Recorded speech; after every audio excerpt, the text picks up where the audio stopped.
mais uma manhã quente em Ilha Grande, como são todas as outras. Oi, Tia Rosa. Bom dia, é um prazer. Bom dia, como é que você está, mulher? Feliz, maravilhoso. Linda e maravilhosa, também como sempre, né? Tudo Também prazer. Beatriz, É um prazer Rosa. estar aqui na nossa cidade linda e maravilhosa. É lindo e maravilhoso mesmo. Eu vou ao lado do seu Julinho em mais um passeio pela cidade. Aqui nós só tem duas ruas para levar ao centro. Essa aqui é que é a Avenida e ali é a Dona Glória. Nós vamos entrar bem ali. Ao lado de Júlio, uma caminhada de 10 minutos se transforma facilmente em uma viagem de meia hora ou uma hora inteira. Porque ele é parado por alguém ou para falar com alguém a cada 10 passos. Ela acertou com o poeta. Nosso poeta daqui, ó. É, o nosso poeta. Parei, rapaz. Tá tudo bem mesmo? Ô, rapaz. Junto da pessoa mais famosa de Ilha Grande, eu também acabo sentindo um gostinho da fama. Ei, mulher. Boa tarde. Cadê o companheiro? Tá ali. Ah, tu quase dormindo. Você quer vir aqui falar com ele? Depois eu vim para nós bater um papo. Bom, Tá um pouco... pois tá bom. Nessa manhã, a gente vai até a casa onde funcionaria a Associação de Catadores de Caranguejo se o projeto tivesse dado certo. É um imóvel que fica em um porto bem na entrada da cidade, ou saída, dependendo de onde você vem. Aqui foi um sucesso no início. E depois todo mundo abandonou. Tanto que aquela história que eu lhe falei, que chegou um amigo meu e disse, rapaz, não pague mais nada lá de água nem de luz, que lá a associação não é só sua. Ninguém paga nada, só você, então por isso não pode. Bom dia. E a gente ficou neutro, não pagou. Aí todo mundo se afastou, foi cortado água, foi cortado luz. Eu não tinha como manter sozinho. O lugar que seria a sede dos trabalhadores dos mangues de Ilha Grande se transformou em uma casa abandonada. E no lugar de móveis, todos os cômodos estão atulhados de lixo. A situação aqui está muito feia aqui, ó. Ninguém já está nem lá dentro, porque eu tenho medo de entrar lá dentro. Eu sou Beatriz Trevisan e esse é Cidade de Lama, um podcast da Pachorra Felite Áudios, Livros e Filmes em parceria com o Pulitzer Center. Uma série sobre as relações íntimas e profundas de uma família com a cidade e a natureza à sua volta. E que mostra que, se existir um futuro, ele deverá passar pelo Piauí. Episódio 5. A Ilha e o Mundo. Da antiga associação de catadores, seu Julinho me leva até a colônia de pescadores. Ele quer que eu conheça o Lucimar, o atual presidente da colônia. Qual é a honra que lhe trouxeram vocês aqui? A colônia de pescadores é a entidade local que regulamenta o trabalho dos pescadores artesanais e briga pelos seus direitos e interesses. Os pescadores colonizados pagam uma taxa mensal à colônia, e essa taxa funciona como uma contribuição previdenciária. E assim eles conseguem comprovar seus anos trabalhados e se aposentar. E aí a gente tem um trabalho com os pescadores, como agendamento de benefício, aposentadoria, além da aposentadoria, outro tem um auxílio, né? É também através da colônia que os pescadores recebem o seguro-defesa, que é tipo um seguro-desemprego. O governo paga um salário mínimo para os pescadores nos meses de Piracema, época em que a pesca fica proibida por lei. A gente não pode negar que o pescador, ele paga para ter direito. Que aqui a gente ajuda com a cesta básica, nós temos um transporte, graças a Deus, suficiente para levar para Teresina, muitas vezes para Tutóia, Ceará, a gente está tendo esse trabalho, né? Ajuda com a cesta básica e já encaminha para o INSS. A gente sabe que hoje um processo, quando é analisado pelo INSS, leva 3 meses, 4 meses. E muitas vezes o pescador é negado, né? E aqui eu preciso falar um pouco mais sobre as políticas de pesca. Segundo a legislação brasileira, pescador artesanal só pode fazer uma coisa: pescar peixe. E a pesca artesanal é a pesca familiar, para subsistência ou para o mercado local. É o oposto da pesca industrial. E para ter acesso ao seguro-defesa, ele não pode declarar qualquer outra atividade ou fonte de renda, senão ele perde o benefício. O pescador também fica proibido de exercer qualquer outro trabalho durante a Piracema. E como não existe uma colônia de catadores de caranguejo, esses trabalhadores têm de se colonizar como pescador. Até porque eles também são pescadores. Essa interação aqui entre o seu Julinho e o Paidim descreve melhor o estilo de trabalho dos pescadores artesanais. Isso aqui é para pescar camarão. Aqui para pescar peixe, é groseira, chamado espinhel. Pega aqui o peixe pela boca. Aqui para pegar camarão. E a gente bota a serra a ração dentro, eles entram e eles se chapam. O senhor é pescador? Sou. Pescador, ele que é o dono de todo esse movimento que você viu aí, de pesca. Entendi. Ali aquele dos camarão. Dos camarões era o menino dele, daquele rapaz lá do André. É. Ele é Eu sou só de pescador. só de peixe mesmo. Só de peixe. Mas era homem que pegava 100 cordas de caranguejo por dia, só puxando assim no braço. Ou seja, na vida real, o pescador artesanal não faz só uma coisa ou outra. Em Ilha Grande, o pescador também é caranguejeiro e o caranguejeiro também é pescador. Nós catávamos junto na Ficamos época. junto aqui. A gente passava noites e noites dormindo na beira das praias. Nós catávamos junto. Agora nós paramos e ficou novo. Quando nós saíamos daqui segunda-feira, chegava sábado. Meu pai era um grande caranguejeiro. Também. Se eu pudesse, eu continuar. Foi o serviço mais que eu gostei na minha vida, foi tirar caranguejo. E agora a gente volta para a entrevista com o Lucimar, o presidente da colônia de pescadores. O mesmo catador, ele cata, ele pesca, ele arranca mariscos, ele faz tudo, né? Ele é um profissional nas 3 áreas. Catar caranguejo também é um tipo de pesca artesanal, só que não existe uma classificação específica nem políticas públicas desenhadas para os trabalhadores dos mangues.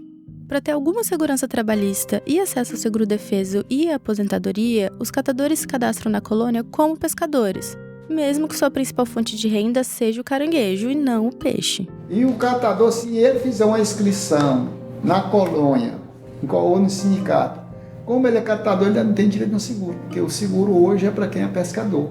Não é triste que era para o Zé Deputado, no meu pensamento, já ter criado uma proposta boa. E não existe uma compensação financeira para os trabalhadores dos mangues durante a época de reprodução dos caranguejos.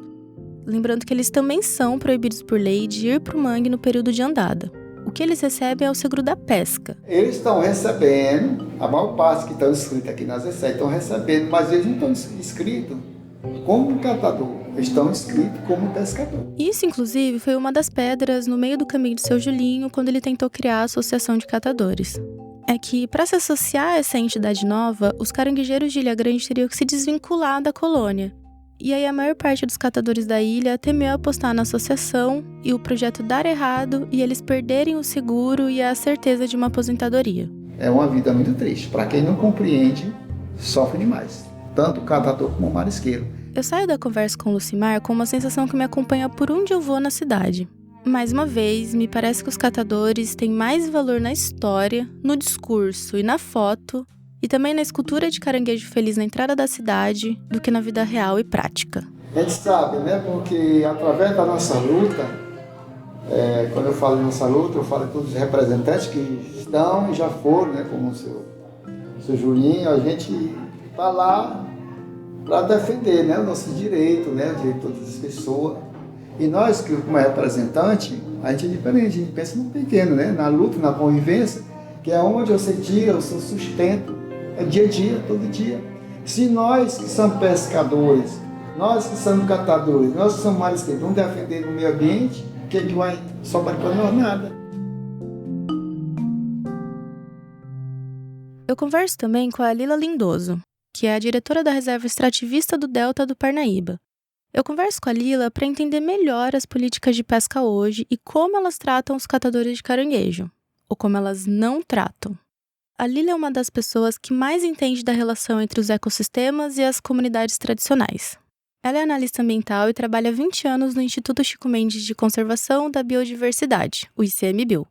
Eu peço para ela começar a entrevista explicando o que é uma reserva extrativista. É uma área que é pública, concedida à comunidade, é uma área que é gerida de forma conjunta com as comunidades, é uma área que tem o objetivo de conservar os recursos naturais, protegendo os modos de vida e garantindo a qualidade, a melhoria da qualidade de vida das comunidades que vivem desses recursos, né? É a gente superar o discurso de que o extrativista tem que ser pobre. Uma RESEX é uma área de conservação ambiental que une proteção do meio ambiente e proteção do direito de povos tradicionais ao território.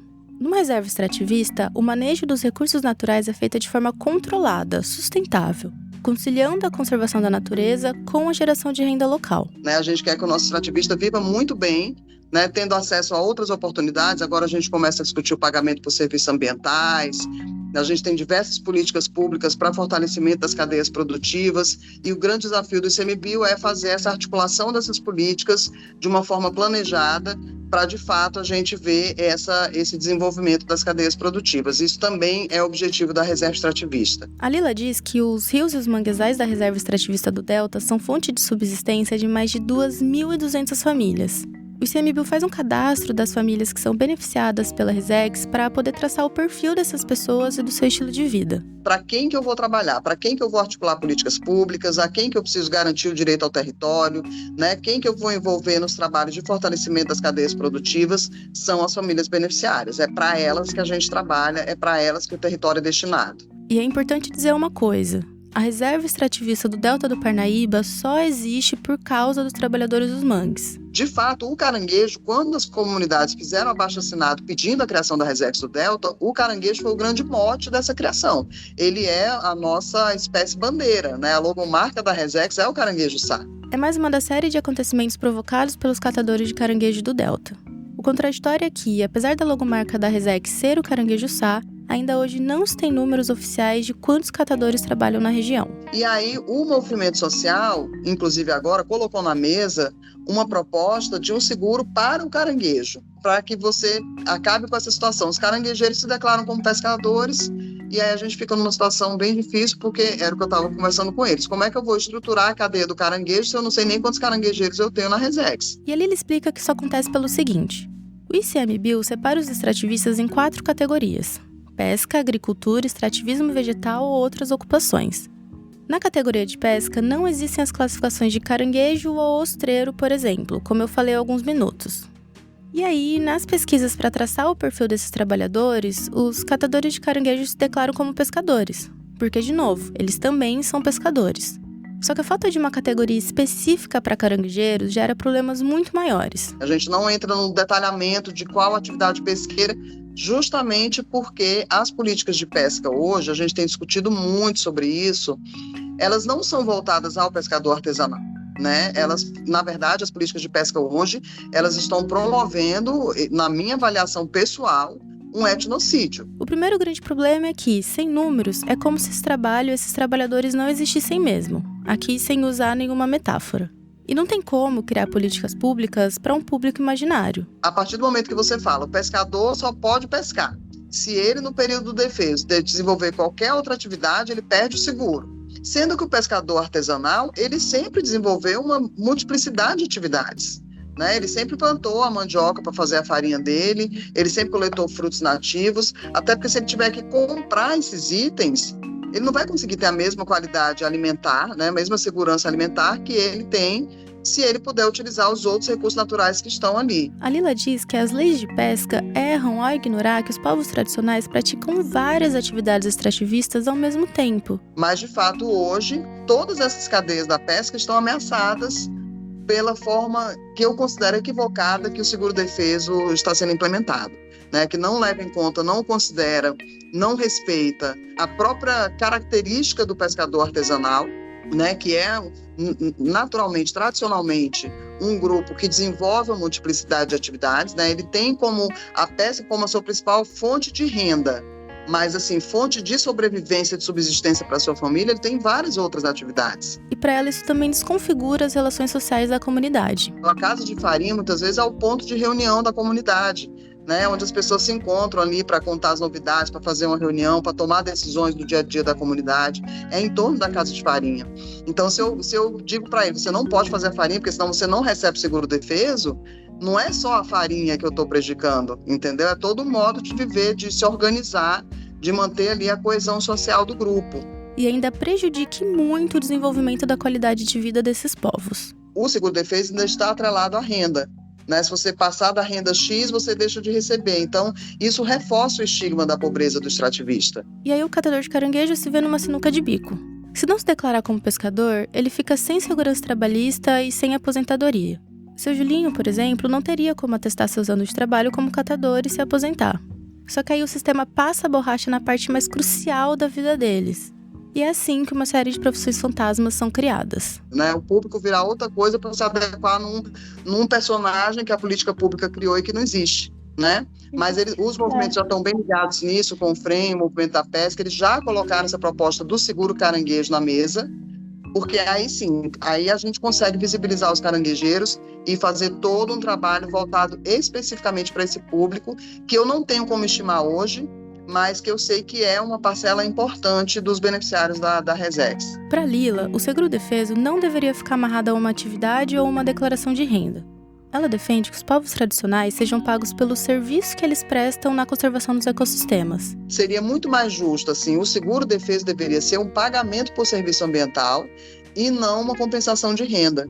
Porque se você muda o foco de uma compensação de renda para o pagamento por serviço ambiental, não tem nenhum problema que esse extrativista ganhe bem, desenvolva outras cadeias. E ela usa o trabalho do catador para explicar melhor o seu ponto. Eu sempre digo para eles, vocês não vendem só o caranguejo, vocês vendem todo um serviço de proteção por trás desse caranguejo. A gente tem um acordo do caranguejo, a gente vai ter o plano de manejo da Resex, a gente já tem normas da Resex que vocês têm que seguir para garantir a sustentabilidade desse recurso. Então, não é somente um caranguejo. O produto da sociobiodiversidade não é simplesmente aquele produto que você pega na mão. Tem todo um trabalho prévio, uma organização social, construção de acordos, né? Tem um órgão gestor ali em cima fiscalizando, reunindo conselho, tomando decisões. Então, isso tem um custo, né? E seria justo que eles recebessem por isso. Assim, o seguro-defesa estaria mais na linha de uma justiça climática. Os povos que protegem os ciclos de reprodução da natureza seriam recompensados pelo serviço que prestam não só para si próprios, mas para o mundo todo. Então, a gente poderia pensar, por exemplo, um programa de pagamento por serviço ambiental para a cadeia do caranguejo-sá. Né? Qual é o serviço ambiental que os catadores de caranguejo prestam para a conservação do mangue, né? Para além do defeso? Os manguezais são um dos ecossistemas mais raros do planeta. Apenas 1% das florestas tropicais do mundo são de manguezais. Ao mesmo tempo, eles são uma das florestas mais importantes do planeta. Os mangues protegem a costa contra eventos climáticos extremos, tipo tempestades e inundações.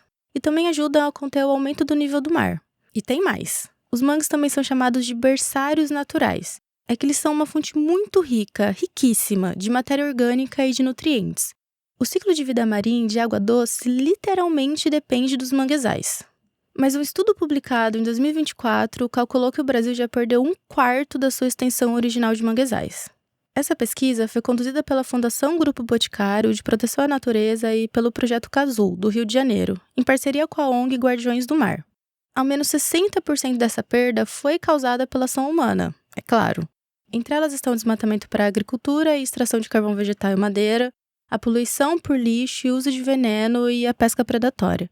Seu Julinho, inclusive, foi uma das testemunhas dessa destruição. Eu lembro que o senhor me disse também que desmatavam muitos mangues, né? Olha, Pra plantar arroz. nós vamos passar num lugar que talvez já tenha algum pé de mangue hoje. Talvez, faz tempo que eu não ando por lá. Uma área, talvez como daqui, lá na casa daquela Raimunda que nós fomos ontem, de largura e comprimento. A quadrado, a extensão que eles quebraram o manguezal lá. Eles derrubavam o mangue e depois, tocado fogo, no buraco dos caranguejos, eles botavam o DHC, o veneno, para matar. Mataram muito caranguejo lá naquela área. Lá. E também não foi só lá, em muitos outros cantos mataram. E o caranguejo, ele deu esta calmada toda também mais por causa disso, porque foi muito depredada a área deles. E a Unesco estima que esse ecossistema esteja desaparecendo 3 a 5 vezes mais rápido do que as perdas florestais ao redor do mundo. Os manguezais são classificados como área de preservação permanente em toda a sua extensão pelo Código Florestal Brasileiro desde 2012. Mas foi só em junho de 2024 que o governo federal lançou um Programa Nacional de Conservação e Uso Sustentável dos Manguezais. É o Promanguezal, e ele foi um marco na política ambiental brasileira. O decreto assinado pelo presidente Lula afirma que o programa visa a conservação, a recuperação e ao uso sustentável da biodiversidade e dos serviços ecossistêmicos associados aos manguezais do país. Eu pergunto para Lila se os mangues e todo o ecossistema do Delta do Parnaíba já são atingidos pelos sintomas da crise climática e do aquecimento global. O ambiente do Delta do Parnaíba é um ambiente extremamente frágil, né, ecologicamente falando. Então, você tem uma ação de vento muito intensa, né, com muita areia, e essa areia, com a ação do vento, ela entope canais, ela muda as paisagens, né, E aí o processo do turismo tem acelerado os processos erosivos, né? O constante fluxo de embarcações em altas velocidades, inclusive a gente tem casos até de atropelamento, né? Quebra as redes dos pescadores, os currais, passa por cima das canoas. No passado teve até um atropelamento com morte de pescador, né? Por conta de alta velocidade. Ela diz que sim. A temperatura das águas subiu e o Oceano Atlântico tem avançado sobre ilhas e manguezais do delta. Os ventos também têm ficado mais intensos e fechando cursos d'água. Mas a Lila se preocupa mais com o que ela vê acontecendo no presente do que com o que pode acontecer no futuro. Não é só o aquecimento global, porque tem uma série de intervenções muito diretas que antes do aquecimento global conseguir se manifestar, essas já estão impactando, né? É dragagem no leito dos rios, é pesca industrial nas bocas de mar, né? Que aí impede os peixes de entrarem para dentro da região do delta, é o turismo totalmente desordenado, né? Porque aí o turismo desordenado, além desse problema do impacto nas margens, tem a questão de lixo, né, que não tem coleta de lixo dentro da Resex, né? O pessoal é óleo que derrama na água, o esgoto dos banheiros das embarcações, daquelas embarcações grandes, né? Eles jogam tudo dentro da água também. Poluição dos rios, pesca industrial, desmatamento. Essas ações humanas acontecem no dia a dia e já afetam a vida no delta antes mesmo de consequências do aquecimento global assolarem a região. Certamente as mudanças climáticas vão impactar muito o ambiente frágil, como o delta do Parnaíba, mas eu digo que antes da gente sentir esses impactos das mudanças climáticas, nós já estamos sentindo impactos diretos mesmo aqui, que são muito fortes porque o ambiente é frágil. Além de serem escudos naturais e berçários naturais, pesquisadores e ambientalistas ao redor do mundo têm chamado os mangues de heróis do clima. Mas por que heróis do clima? É que esses ecossistemas são grandes prisões de carbono. Sabe o dióxido de carbono que fica na atmosfera e é o principal gás do efeito estufa, o famoso CO2? Então, o mangue sequestra até 5 vezes mais carbono que outras florestas tropicais. São milhões de toneladas de CO2 armazenadas no solo por milhares de anos. E o Brasil se prepara para liderar a agenda climática quando o assunto for o mangue. A gente tem a segunda maior cobertura de manguezais do planeta. São 1,4 milhões de hectares de norte a sul. E o mundo olha para o mangue brasileiro porque ele concentra 2 bilhões de toneladas de carbono. Não que os poderosos tenham de repente se empolgado com a ideia de salvar o planeta. O que acontece é que preservar os manguezais agora vale dinheiro no mercado internacional de crédito de carbono. Mas que raios é isso? É o Felipe Gomes, diretor dos recursos hídricos da Secretaria de Meio Ambiente e Recursos Hídricos do Piauí, que explica pra gente. Em linhas bem gerais, né, e de forma bem simples, ele é um dos mecanismos que foi criado pela comunidade internacional para realizar aquilo que se chama de justiça climática, ou seja, em que aqueles que emitem mais CO2 devem pagar, né, compensar essas emissões em favor daqueles que emitem menos, né? E quem são esses atores? Pode ser um país, uma jurisdição, ou seja, um estado, ou então empresas. Os países e empresas que emitem mais CO2 pagam para os países que emitem menos CO2. E, na teoria, esse dinheiro deve ser usado para financiar a conservação de florestas, a restauração de ecossistemas e o desenvolvimento de comunidades tradicionais. E existem 2 tipos de mercados. Existe um mercado regulado, que são um compromisso entre países, né, em que os países estabelecem metas de emissões para alguns setores produtivos, e aí a partir, né, uma vez superadas essas metas de emissões, limite de emissão, né, empresas são obrigadas a compensar, né, o que foi emitido comprando crédito de carbono daqueles que emitem menos, ou existem mercados voluntários, né, em que empresas assumem compromissos voluntários, empresas que poluem, né, que emitem muito CO2, assumem compromissos voluntários para compensar suas emissões. Quando a gente fala de manguezais, a gente está falando de carbono azul, que é o nome que se dá ao carbono capturado e armazenado por ecossistemas costeiros. E os manguezais brasileiros podem gerar até 50 bilhões de reais em créditos de carbono. E esse valor pode passar de 1 trilhão de reais com a regulamentação no mercado brasileiro e a tonelada de carbono sendo vendida a $100. Isso mesmo, mais de 1 trilhão. Lembrando que não é o carbono preso embaixo da lama que vale dinheiro por si só, mas sim a preservação do manguezal e a diminuição do desmatamento, que é o que impede que o CO2 seja liberado na atmosfera. E onde que entra o Piauí? Os mangues do Piauí armazenam 13 milhões de toneladas de carbono. E isso vale pelo menos 333 milhões de reais em créditos. No mercado regulado, o Piauí poderá gerar mais de 7 bilhões de reais. E recentemente, o governo do estado firmou um acordo com uma empresa suíça para gerar 20 milhões de créditos de carbono até 2030. No estado do Piauí, o mercado de crédito de carbono é em função do RED, da sigla RED, REDD+, ou seja, que é a redução das emissões por desmatamento e degradação. Ou seja, o estado do Piauí pretende gerar crédito de carbono a partir da redução, né, do desmatamento e da degradação. Ou seja, uma vez que a gente reduz o desmatamento e a degradação, se deixa de emitir CO2, né?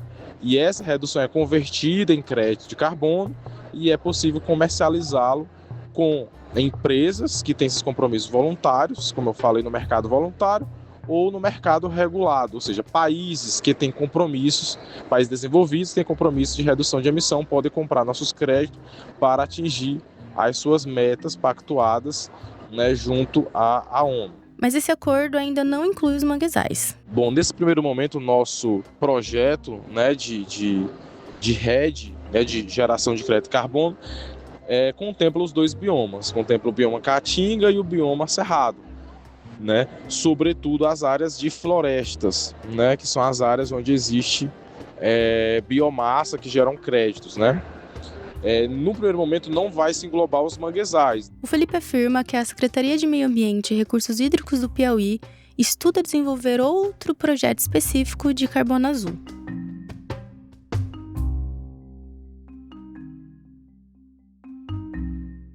Os manguezais passaram a ocupar a primeira fileira de fóruns mundiais de economia e de sustentabilidade.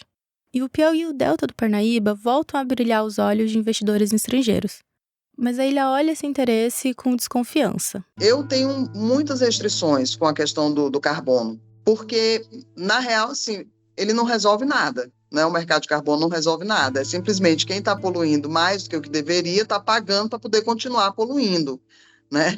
Ele não está transformando seus métodos produtivos para reduzir as emissões, ele está simplesmente pagando para continuar emitindo mais do que o que ele deveria estar emitindo. Então, é uma conta, para mim, é zero, não resolve nada. E a desconfiança dela não nasce apenas da sua intuição ou da sua experiência de 20 anos como analista ambiental. A Lila tem um pé atrás com o mercado de carbono porque uma iniciativa dessa ali do lado já tem causado problemas. A gente está tendo aqui o caso da Ilha do Caju, né, que eles estão proibindo já o acesso, muitas vezes até a passagem. A gente tem recebido denúncias de que até passar, às vezes o pessoal do turismo está trazendo grupos de turistas de Porto Toia e eles não querem deixar o pessoal trafegar no rio, né? Intimidando os pescadores, não deixando eles pescarem catar caranguejo, catar ostra nos manguezais. Então, quando você assina um contrato de carbono numa área, não pode ter uso algum naquela área. A Ilha do Caju é uma ilha do município de Araioses, no Maranhão. A ilha faz parte da área de proteção ambiental do Delta do Parnaíba. Ela não faz parte da Resex do Delta, mas é local de trabalho de milhares de pescadores e caranguejeiros de comunidades no entorno da reserva. Mas, em 2022, a Ilha do Caju foi transformada em uma private island, literalmente uma ilha privada. A União concedeu a uma empresa, a Ilha do Caju LTDA, os direitos de uso de uma parte da ilha. E a ideia dessa empresa é construir um hotel de luxo sustentável. Uma proposta de ecoturismo parecida com aquela do resort que transformaria Ilha Grande na capital do meio ambiente, lembra? E o plano de luxo sustentável na Ilha do Caju vem com um acessório a mais. Esse algo a mais é um projeto de geração de crédito de carbono a partir da preservação de ambientes marinhos e costeiros, como são os manguezais. E o que aconteceu? Bem, exatamente o que Julinho e Ilha Grande temiam que acontecesse se um resort fosse construído na beira dos mangues e dos rios do Delta. No começo de 2025, pescadores e caranguejeiros denunciaram estarem sendo proibidos de trabalhar na Ilha do Caju. Uma reportagem no Intercept Brasil, de outubro de 2025, assinada pelo jornalista Felipe Sabrina, fala sobre essas denúncias. A reportagem diz o seguinte: os pescadores e catadores de caranguejo e ostra relatam que estão sendo proibidos por seguranças armados de exercer seu ofício em áreas de igarapé, mangue e praia. Segundo as denúncias, os seguranças ameaçam os trabalhadores dizendo que eles serão presos e terão os produtos da pesca retidos. Em abordagem este ano, um dos nativos afirmou que teve caranguejos levados pelos seguranças. Outro disse que precisou se deitar na lama para se esconder. A construção do hotel na Ilha do Caju ainda está em fase inicial de estudos. Mas pescadores e catadores já têm visto placas de entrada proibida por todo o território. É que um contrato de crédito de carbono prevê que a área incluída no programa não seja utilizada.